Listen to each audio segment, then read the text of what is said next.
નમસ્કાર, હું છું ડોક્ટર વિશાલ મકવાણા. સ્વાગત છે આજના વિડીયોની અંદર. આપ સૌને ખ્યાલ છે એમ કે ચેપ્ટર 2 છે એની શરૂઆત થઈ ગયેલી છે. અગાઉ 2-3 વિડીયો છે એ પણ અપલોડ કરેલા છે અને સ્નાયુ તંત્રની આપણે ચર્ચા કરી રહ્યા છીએ. હજી પણ એની અંદર છે એ આપણે ચર્ચા કરવાના છીએ. જોઈએ આજના વિડીયોની અંદર કે સ્નાયુ છે એ સિંગલ એક મસલ્સ ફાઈબરને આપણે સમજ્યા હતા. સ્નાયુનું સ્ટ્રક્ચર છે એને આપણે સમજ્યા હતા. તો આજે જોઈએ કે મસલ્સ ફાઈબર છે, સિંગલ મસલ્સ ફાઈબર છે, એની અંદર શું શું છે એ અમુક ઇમ્પોર્ટન્ટ વસ્તુઓ છે, ભાગ છે. તો એ ભાગને આપણે સમજશું. જોઈએ આજના વિડીયોની અંદર. સિંગલ મસલ્સ ફાઈબર છે એને આપણે સમજવાના છીએ. સિંગલ મસલ્સ ફાઈબર છે આ જે છે આ મસલ્સ ફાઈબર છે, આ છે માયોફાઇબ્રિલ. માયોફાઇબ્રિલ છે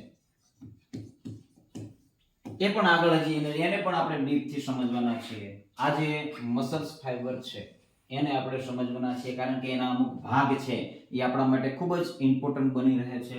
એટલે માટે એની પણ આપણે ચર્ચા કરશું. ખૂબ જ અગત્યનું છે. આ છે એનું સ્ટ્રક્ચર છે, એનો ડાયાગ્રામ છે.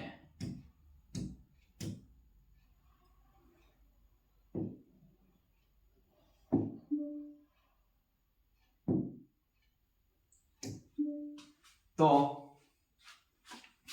માઇટોકોન્ડ્રિયા હોય છે એની અંદર. જો આ માઇટોકોન્ડ્રિયા છે, માઇટોકોન્ડ્રિયા છે, માયોફાઇબ્રિલ છે. આ જે બંડલ છે આપણને ખ્યાલ છે, આપણે ગયા લેક્ચરમાં એના પહેલાના લેક્ચરમાં આપણે ચર્ચા કરેલી છે કે એક મસલ્સ ફાઇબર્સ ની અંદર હજારોની સંખ્યામાં, કેવા હજારોની સંખ્યામાં માયોફાઇબ્રિલ હોય છે. તો આ માયોફાઇબ્રિલ છે, જો અહીંયા જોઈ શકો છો. ન્યુક્લિયસ છે આ મસલ્સ ફાઇબર્સ ની ઉપર ન્યુક્લિયસ. પ્લાઝ્મ લેમા છે, સાર્કોપ્લાઝ્મ છે, ટર્મિનલ ક્રિસ્ટલ છે, ટ્રાન્સવર્સ ટ્યુબલ છે. એને આપણે સમજવાનું છે. જોઈએ આગળ. એથી પણ ઇમ્પોર્ટન્ટ સેટેલાઇટ સેલ છે. સેટેલાઇટ સેલ નું કાર્ય શું છે, સેટેલાઇટ સેલ શું છે એને જોઈએ આપણે. સેટેલાઇટ સેલ છે તે સ્નાયુ તંતુ એટલે કે મસલ્સ ફાઈબર ની અંદર એક વિશિષ્ટ જગ્યાએ આવેલા હોય છે. તો સેટેલાઇટ સેલ છે એ ક્યાં આવેલા હોય છે? મસલ્સ ફાઈબર ની અંદર, સ્નાયુ તંતુ ની અંદર આવેલા હોય છે. તેનું કાર્ય શું છે? તો કે સ્નાયુને ઈજા થાય ત્યારે અથવા તો ભારે કસરત પછી, ભારે કસરત ઓવરલોડ હોય, સ્નાયુને ઈજા થાય, સ્નાયુને લોડ આવે, સ્નાયુ ડેમેજ થાય ત્યારે સક્રિય થાય છે. કોણ? સેટેલાઇટ સેલ છે એ સક્રિય થાય છે, એક્ટિવેટેડ થાય છે અને એનું વિભાજન થાય છે, વિભાજન પામે છે.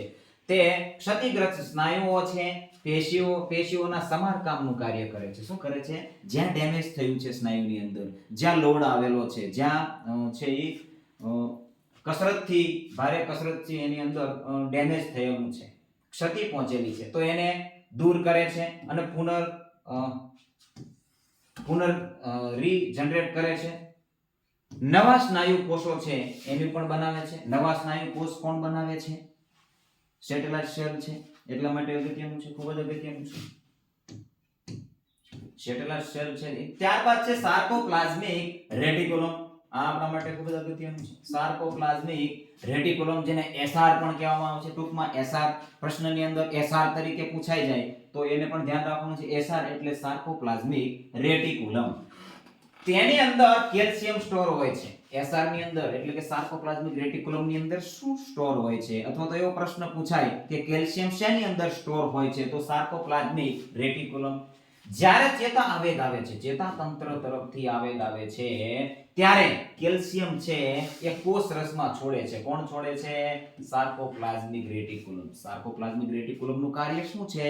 તો કે જ્યારે ચેતાતંત્રમાંથી આવેગ આવે છે અને એ સ્નાયુ સુધી આવે છે અને ત્યારે શું કરે છે? સાર્કોપ્લાઝમિક રેટિક્યુલમમાં કેલ્શિયમ સ્ટોર હોય છે અને એ કેલ્શિયમ છે એ કોષ રસમાં છે એ છોડે છે.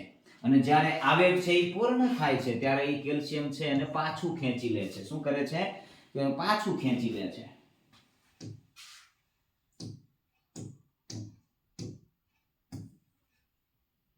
આ મસલ્સ ફાઈબર છે. જો આની અંદર સાર્કોપ્લાઝમિક રેટિક્યુલમ છે. જો આ અહીંયા દેખાય છે સાર્કોપ્લાઝમિક રેટિક્યુલમ છે.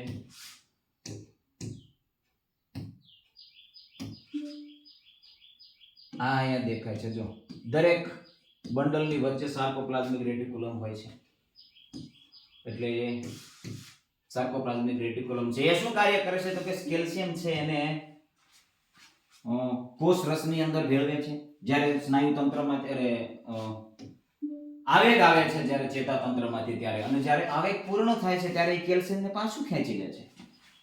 હવે એ આવેગ શું કાર્ય કરે છે એને આપણે સ્લાઇડિંગ ફિલામેન્ટ છે એની અંદર આપણે ભણવાના છીએ. કેલ્શિયમ શું કાર્ય કરે છે, આવેગ આવે છે ત્યારે એ ટ્રાન્સવર્સ ટ્યુબલ છે એ કેલ્શિયમ છોડે છે, તો એનાથી શું થાય છે એ બધું આપણે સ્લાઇડિંગ ફિલામેન્ટ થિયરી છે એની અંદર આપણે ભણવાના છીએ. ટ્રાન્સવર્સ ટ્યુબલ, ટી ટ્યુબલ્સ જેને કહેવાય છે, આ પણ અગત્યનું છે.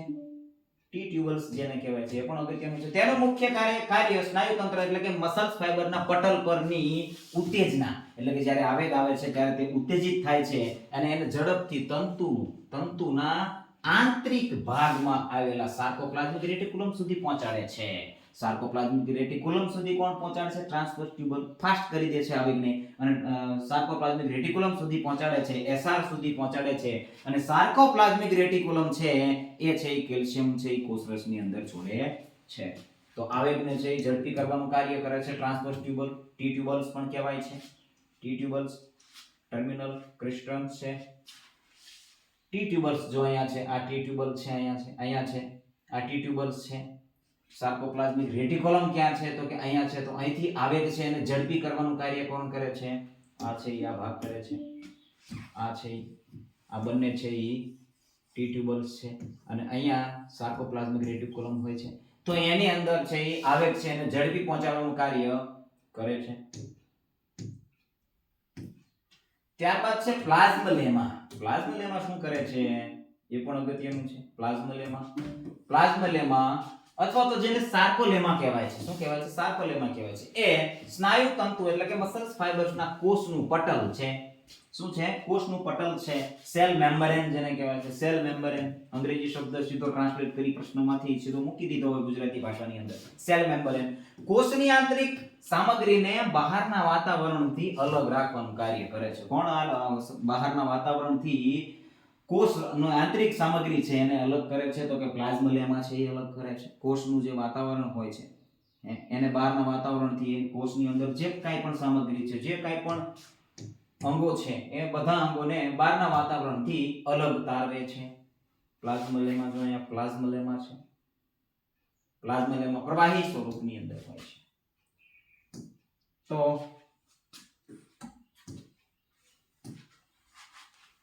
આજના વિડિયોની અંદર બસ આટલું જ. આવતા વિડિયોની અંદર આપણે સ્લાઇડિંગ ફિલામેન્ટ્સની છે એ ચર્ચા કરીશું. સ્લાઇડિંગ ફિલામેન્ટ્સની ચર્ચા થશે એટલે સ્નાયુ તંત્ર છે એ પૂર્ણ થઈ જશે. પછી બીજું એકાદું તંત્ર છે એને લઈશું. જે સૌથી મહત્વનું હશે એને આપણે પહેલા લઈશું. જો વિડીયો ગમ્યો હોય તો લાઈક કરી દેજો, ચેનલને સબસ્ક્રાઇબ કરી દેજો અને બને રહેજો આ ચેનલની અંદર. ધન્યવાદ. જય હિન્દ, જય ભારત. આજના વિડીયોમાં આટલું જ.